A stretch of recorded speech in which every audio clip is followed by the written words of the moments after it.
উনি এমন একজন নেত্রী ছিলেন, তার মুখ থেকে কখনো কোনো বেফাঁসা কথা বের হতো না।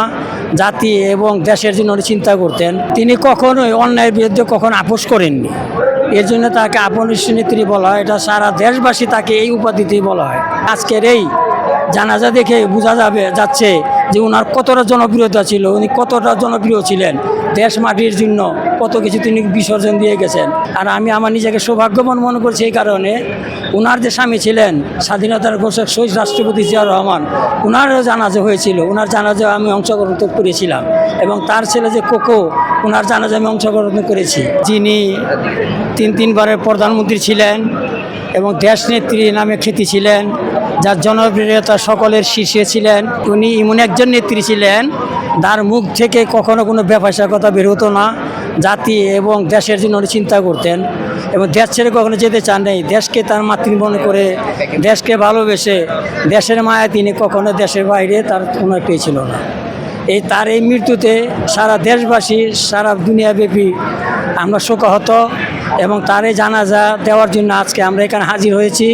এই উদ্দেশ্য নিয়ে যে তার জানাজা পড়ব এবং তার জন্য দোয়া করব, আল্লাহ যা তাকে জান্নাতুল ফেরদৌস নসিব করে।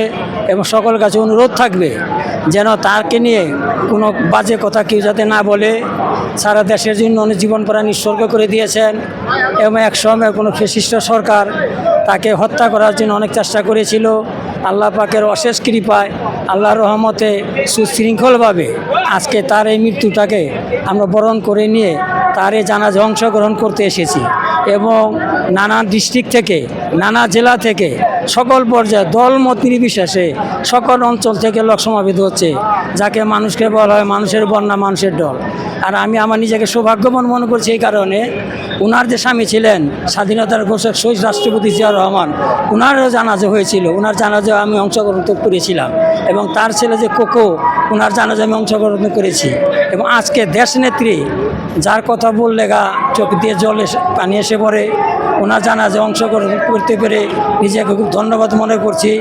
এবং সকল দেশবাসীর কাছে সকলকে আমি চোখের বার্তা পৌঁছে দিয়ে সকলের কাছে তার জন্য দোয়া করার জন্য বিশেষভাবে অনুরোধ করব, তার যেন আল্লাহ তাকে জান্নাতুল ফেরদৌস নসিব করেন। তিনি কখনোই অন্যায়ের বিরুদ্ধে কখনো আপোষ করেননি। এর জন্য তাকে আপনিষ্ঠ নেত্রী বলা হয়। এটা সারা দেশবাসী তাকে এই উপাধিতেই বলা হয়।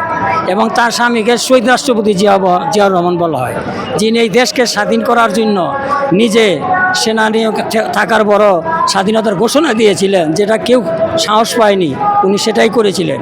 এবং পরবর্তী দিনে এই দেশের রাষ্ট্র পরিচালনা করেছেন। আজও মানুষ তার নাম ভুলতে পারে না।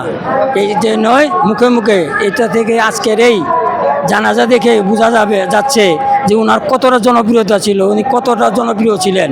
দেশ মাটির জন্য কত কিছু তিনি বিসর্জন দিয়ে গেছেন।